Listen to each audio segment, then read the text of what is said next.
3 points clés à retenir sur ce mobile. Le premier, ça va être déjà le design, avec un produit beaucoup plus arrondi, avec une meilleure prise en main que son prédécesseur. Un produit totalement résistant à l'eau et à la poussière, puisqu'il est IP68, donc il va résister pendant une demi-heure à 1,50 m de profondeur. Donc on retrouve les matériaux nobles que Sony utilise, donc, tel que le verre minéral trempé, et puis son cadre tout simplement en aluminium. Un autre point important, en fait je vais pas vous mentir, en fait il y a 4 points à retenir sur ce mobile. Le premier point, ça va être l'autonomie. On sait qu'aujourd'hui c'est un des critères principaux d'achat et justement aujourd'hui on va annoncer 2 jours d'autonomie avec une utilisation sur le fameux Xperia Z3 et le Z3 Compact. Comment ça va se passer? Donc tout simplement déjà on a une dalle d'écran qui sera beaucoup moins gourmande que notre ancien flagship, donc le Z2 avait une autonomie de 1,4 jours et là on passe sur 2 jours. Donc un écran beaucoup moins gourmand alors qu'il est beaucoup plus lumineux.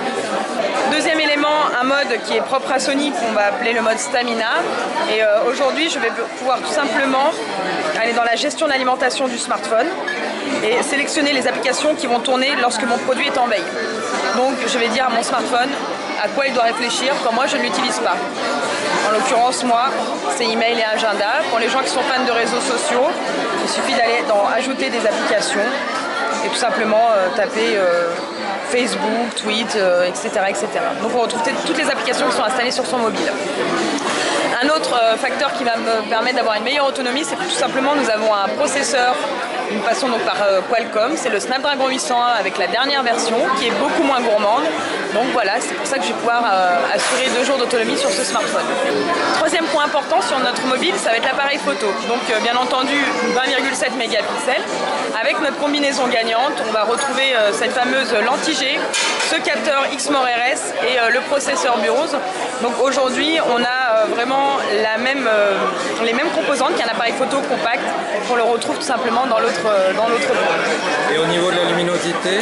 Alors on est sur un 12800 ISO pour la partie photo, donc on a en fait mis les dernières versions de cette trilogie versus Z2. Donc on va pouvoir filmer bien entendu en 4K, 4 fois plus élevé que la Full HD avec beaucoup plus de détails et autrement il va filmer en Full HD également.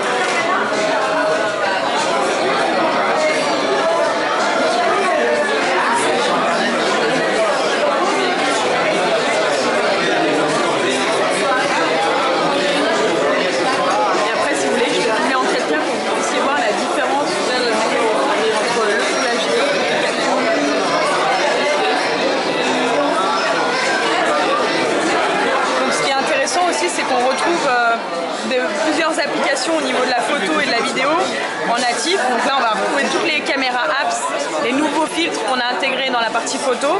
Et puis pour filmer en 4K, il faudra tout simplement aller dans la partie appareil photo, vidéo 4K.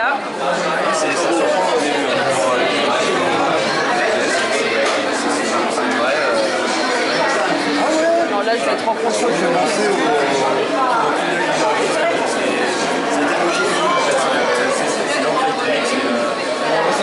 Là, si je veux retranscrire tout simplement ma vidéo, je peux aller simplement brancher mon smartphone à un câble MHL qui se trouve facilement dans le commerce et retrouver la vidéo en 4K sur nos fameux téléviseurs. La petite sur le gâteau, c'est le Remote Play. Aujourd'hui, enfin, la possibilité d'avoir une expérience gaming PlayStation 4 sur son fameux Xperia Z3.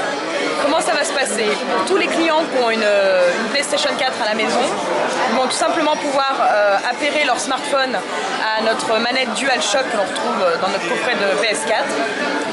Il va y avoir une mise à jour qui sera faite mi-novembre.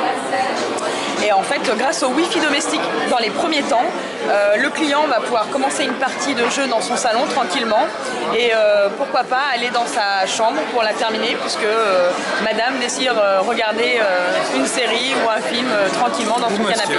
Ou monsieur. La mémoire interne de ces deux produits est de 16 Go de mémoire interne. Et l'idée c'est que là justement, le 16 Go de mémoire interne, stockage. Voilà. Et ensuite le client va pouvoir rajouter une carte micro SD de 128 Go. Donc on n'est pas pénalisé par la mémoire au niveau de l'entertainment, du divertissement, etc.